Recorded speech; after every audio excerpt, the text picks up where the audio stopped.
Dalam sebuah wawancara, Patrick Kluivert bilang, misinya adalah membawa Indonesia lolos ke Piala Dunia 2026.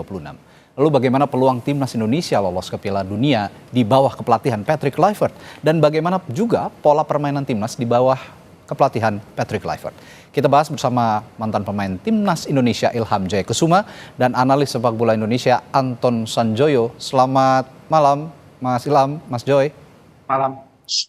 Malam, Assalamualaikum warahmatullahi wabarakatuh. Waalaikumsalam warahmatullahi.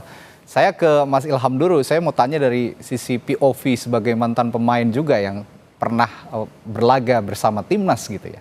Kalau melihat gaya permainan pelatih-pelatih Belanda sebagai mantan pemain lah ya, di bawah Kluivert ini gayanya akan sama atau akan ada perubahan yang signifikan ke arah yang progresif atau justru akan berbeda nantinya? Bagaimana Mas Ilham?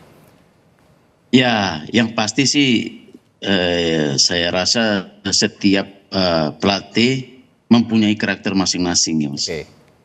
STY berbeda, Kluivert juga berbeda. Kembali lagi bagaimana mereka memberikan nanti taktikal, apalagi sekarang taktikal bermain sepak bola modern sekarang yang lagi musim-musim sekarang ya lagi booming ya 3-4-3 ya pasti nggak jauh dari seperti itu sih saya rasa. Jadi nggak begitu jauh karena yang saya lihat juga STY juga sudah hampir sama, nggak begitu jauh. Jadi cuman hanya saja filosofinya saja bagaimana nanti berjalan berbeda gitu. Ya, banyak kalangan yang bilang total football itu udah usang sekarang digunakan di sepak bola modern. Menurut Anda sendiri bagaimana, Mas Ilham? Ya saya rasa nggak diusang juga sih. Enggak, ya? Masih banyak juga mungkin bukan dilupakan tapi diperbaikin. Kita kan sekarang modern. Jadi progres ada perbaikan dan itu sekarang cara bermainnya pun ya sekarang udah mulai ya berkembang. Jadi itu tidak dihilangkan sama sekali. Hanya saja diperbaikin terus begitu. Oke. Baik, saya ke Bung Joy kalau begitu. Yang akan berbeda, ya kita bukannya membandingkan ya Bung Joy, tapi yang akan berbeda, terlihat berbeda ketika kepelatihan di bawah Sintayong dan Kluivert sendiri, menurut Bung Joy bagaimana? Yang pasti yang pertama adalah cara berkomunikasi. Oke. Dan karena Kluivert pasti bisa bahasa Inggris, sudah pasti bahasa ibunya adalah bahasa Belanda. Sementara ada 16-17 pemain Indonesia senior sekarang itu bahasa ibunya bahasa Belanda. Jadi dari sisi komunikasi hampir pasti tidak ada masalah.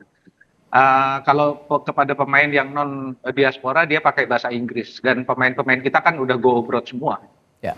Jadi ya pasti nggak ada masalah juga. Nah soal taktikal memang menurut saya akan ada perubahan tapi nggak signifikan lah. Karena kan polanya Sintayong ini kan pola yang sangat ofensif 3-4-2-1 atau 3-4-3. Dan itu kan memang diperkenalkan oleh Jose Mourinho udah lama sekali ketika dia pegang Chelsea. Sekarang banyak sekali tim di Eropa, bahkan tim-tim elit juga pakai 3 center back. Di Belanda pun ada beberapa tim pakai 3 center back. Nggak terlalu masalah juga. Problemnya adalah Kluivert ini dibesarkan oleh Ajax yang kental dengan total football. Memang total football ini sudah mix lah sekarang sama gaya sepak bola modern. Tapi inti dari total football adalah mereka membangun serangannya nggak secepat seperti yang diperagakan oleh timnya Sintayong. Mereka lebih sabar building up-nya, nggak terlalu buru-buru gitu. Mereka lebih sekarang bahkan ketika total football itu diterapkan di Barcelona kan berubah total menjadi gaya Tiki-taka. yang namanya tiki-taka itu gitu loh. Tapi memang sekarang sepak bola modern itu kita sudah tidak bisa mengatakan oh ini total football, oh ini catenaccio, oh ini enggak. Sekarang tuh udah mix lah semuanya karena sepak bola demikian berkembangnya sehingga kemudian memang seperti Ilham bilang tadi memang udah kalaupun total football ada perbaikan-perbaikan tapi inti dari total football kan sebetulnya mereka bisa bermain di semua posisi. Nah itu juga udah nggak dipakai lagi di banyak tim elit gitu kan, di tim negara juga enggak. Mereka strict dengan posisinya, tetapi ketika ada ruang lowong mereka boleh masuk. Pemain depan harus bisa juga ikut bertahan sampai ke perimeter tengah misalnya. Jadi itu yang sekarang terjadi. Jadi menurut saya penyesuaian yang akan dilakukan oleh Kluivert tidak terlalu banyak lah. Karena basic dari yang dilakukan oleh Sintayong kan sebetulnya 3-4-2-1 atau 5 pemain di belakang Ya. dengan 2 pemain wingnya naik turun di sekitar perimeter pertahanan atau perimeter menyerang. Jadi menurut saya nggak terlalu banyak yang akan diubah lah oleh Clivert. Oke, dalam sepak bola modern juga, ya ini juga masih bagian dari turunan dari total football sebenarnya. Gegenpressing kita kenal dengan pressing dengan garis tinggi gitu ya. Ini diterapkan sepertinya oleh Jurgen Klopp saat di Liverpool, bahkan sekarang Arne Slot, pelatih asal Belanda juga menerapkan hal yang sama sepertinya di Liverpool begitu. Nah, gaya permainan pressing tinggi, lalu fluiditas pemain yang tinggi, apakah juga akan segera tune in pemain-pemain kita yang sekarang ada, baik yang dari naturalisasi ataupun yang dari lokal begitu, Bung Joy? Ya kalau soal high defensive line itu kan memang pengembangan dari banyak sistem. 4-4-2 juga bisa pakai garis tinggi pertahanan gitu loh. Oke. Nah, ini kan yang dilakukan oleh Sintayong, kalau saya ingat betul ketika pertama kali menghadapi Arab Saudi, main di Riyadh, itu kan 3 back Indonesia itu mainnya di sekitar garis tengah. Itu yang membuat timnya Mancini kan kaget sebetulnya gitu loh. Dan ya sebetulnya apa yang dilakukan oleh Sintayong itu dari sisi sistem permainan sebetulnya memang agak banyak coba-cobanya, tapi dia udah tahu bahwa kalau main dengan high defensive line dia akan menerima konsekuensi seperti A, B, C, D gitu. Ya. Nah, ketika melawan Arab kan cukup efektif. Ketika melawan Australia di Indonesia juga cukup efektif gitu loh. Oke. Jadi perubahan-perubahan yang dalam situasional itu menurut saya pemain-pemain Indonesia yang ada sekarang yang dibangun oleh Sintayong itu sudah cukup mumpuni lah. Artinya IQ mereka mencukupi untuk dalam perubahan-perubahan taktik yang diperlukan di lapangan, tergantung lawannya, tergantung juga kondisi udara misalnya, Ya. tergantung strategi lawan dan macam-macam. Oke, saya kembali ke Mas Ilham. Mas Ilham, selama karir Anda sebagai pemain termasuk di timnas begitu ya, pernah dilatih oleh tim atau pelatih Belanda seperti Henk Willems atau Wim Risbergen gitu? Pernah ada pengalaman itu nggak sebelumnya? Saya belum pernah. Belum pernah ya? Waktu itu belum. Saya agak lupa Jerman. soalnya. Memastikan Bernhard saja ini. Bernhard Skum per Jerman. Oh, untuk Jerman. Bernhard Skum. Oke, tapi overall gitu ya, dari kepelatihan pelatih-pelatih dari Belanda. Kita pernah punya Henk Willems, pernah punya Wim Risbergen gitu. Progresnya secara teamwork gitu, baik dari kacamata pemain maupun keseluruhan tim bagaimana, Mas Ilham? Yang timnas. Ya, yang timnas. Ya, saya rasa ya tadi saya yang baru bicara sama Bung Jai tadi, ya untuk masalah nanti perbaikan ya sekarang sepak bola kan berkembang. Jadi apapun itu mau 3-4-2-1, 3-4-3, 4-4-2 itu semua bertransportasi semua, fleksibel. Jadi sekarang itu tidak bagus seperti dulu zaman saya 3-5-2. Jadi mereka kadang-kadang berubah jadi 4-4-2, kadang 3-4-3. Jadi yang saya lihat di timnas kita ya tadi saya bilang STY sudah memberikan pola taktikal, berapa kali struktur yang dimainkan, high press juga sudah pernah dilakukan, ya kan, perubahannya juga dari segi mental, terutama juga fisik kita sudah mumpungin. Jadi saya rasa ya untuk Clivert tidak terlalu banyak Baik.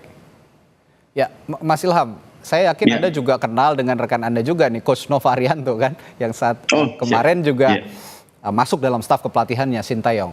Nah, dalam pertanyaan saya adalah dalam proses transisi kepelatihan dari Sintayong ke Patrick Kluivert, menurut Anda peran Coach Nova apakah perlu dipertahankan atau selebihnya akan diserahkan kepada staf kepelatihan yang dipilih oleh Patrick Kluivert? Menurut Anda bagaimana?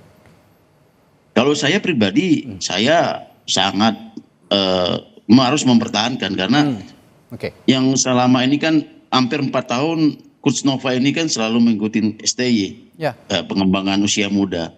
Saya rasa ya harus, tapi kembali lagi kan nanti ke juru taktik timnas pelatih sekarang.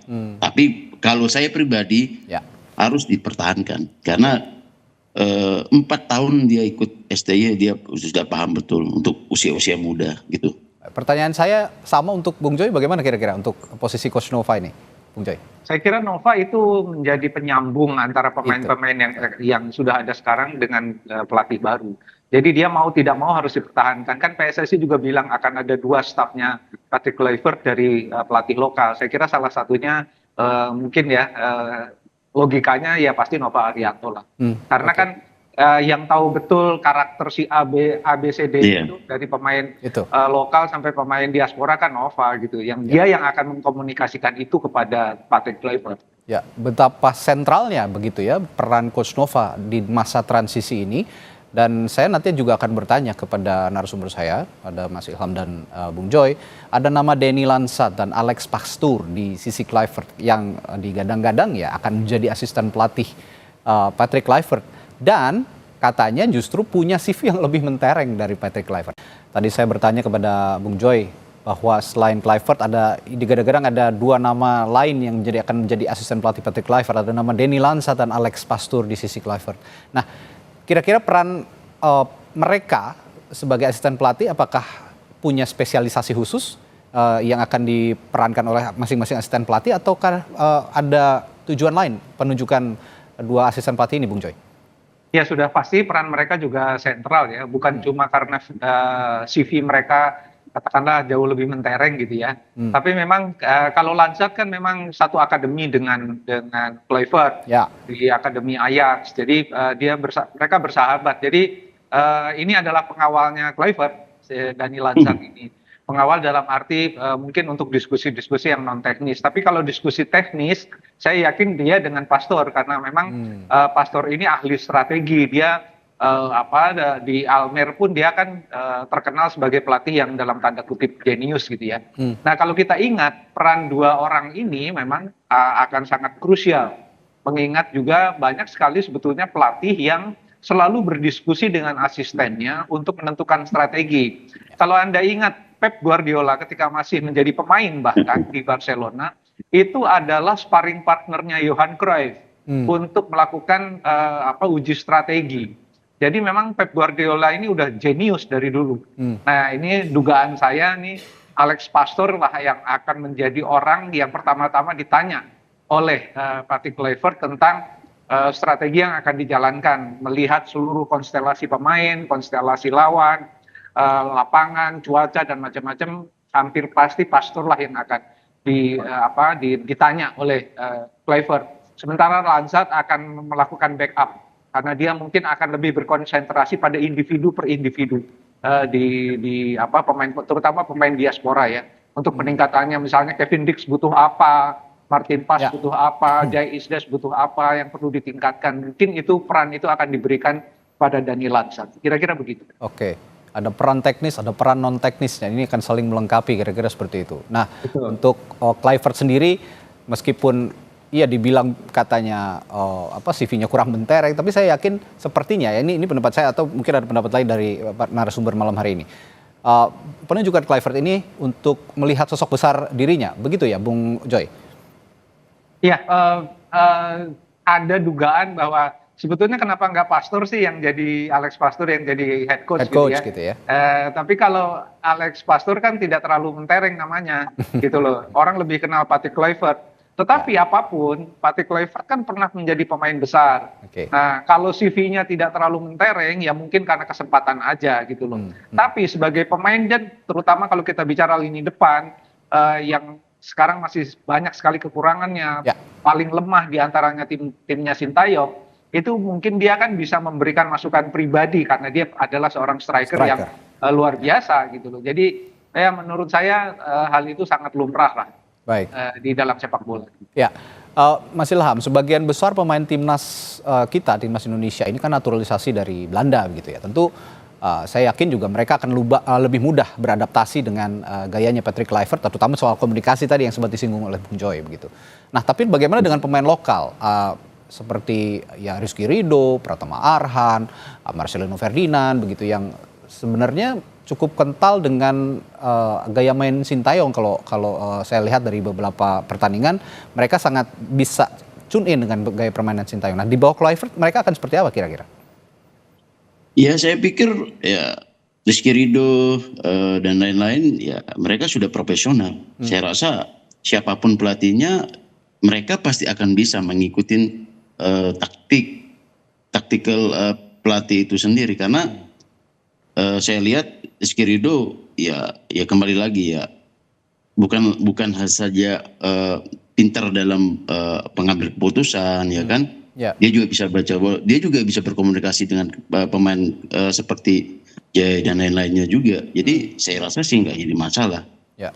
Jadi intinya mereka yang asli Indonesia atau katanya yang naturalisasi, mereka semua sudah blend in sebenarnya ya dari sejak tim ini sudah dibentuk.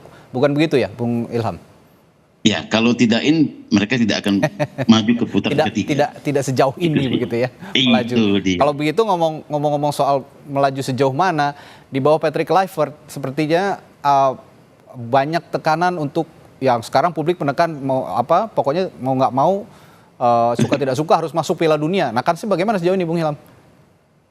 Ya kan pasti ada. Ya kenapa saya rasa kenapa ambil sekarang betul berani ambil? Ya dia percaya diri ya. Kembali lagi kita bisa lolos ketika pergantian dari STI ke Peter ini. Kalau dia nggak percaya diri ya mungkin nggak diambil gitu. Pertanyaan yang sama, Bung Joy?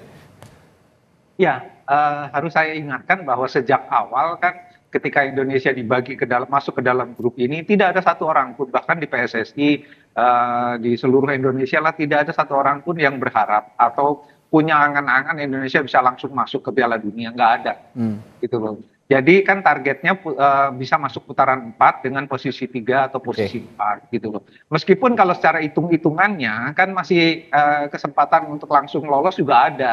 Persoalannya adalah Indonesia masih akan home, masih akan away melawan Australia di Sydney, lalu akan melakukan away juga melawan Jepang, dan ini adalah tugas yang sangat berat untuk memetik poin penuh, gitu loh. Jadi yang bisa poin penuh itu kemungkinan besar adalah home melawan Cina dan home lawan Bahrain. Kalau home lawan Cina dan Bahrain bisa dimenangi 6 poin, rasanya sih posisi 4 udah di tangan, gitu loh. Jadi nggak perlu membebani tim ini dengan harus lolos ke Piala Dunia, nggak ada kata lain karena udah ganti STI. Menurut saya itu konyol lah, menurut saya gitu loh. Ya, yang penting sekarang menjaga kondusivitas tim agar tetap fokus begitu ya. Jadi jangan didistract oleh anasir-anasir yang bisa merusak konsentrasi, merusak fokus, kira-kira seperti itu. Bahwa sekarang ada pelatih baru, ya berikan kesempatan yang baik kepada Patrick Kluivert dan nanti staf kepelatihannya juga, sehingga pemain-pemain juga bisa percaya diri menjelang pertandingan penting, terutama yang home tadi yang dibilang oleh Bung Joy ya, melawan Cina dan juga melawan Bahrain di Indonesia. Baik, terima kasih analis sepak bola Bung Anton Sanjoyo dan mantan pemain tim nasional Indonesia Ilham Jaya Kusuma telah berbagi perspektifnya malam hari ini. Sehat selalu Bapak-bapak, sampai jumpa lagi. Sama-sama, terima kasih.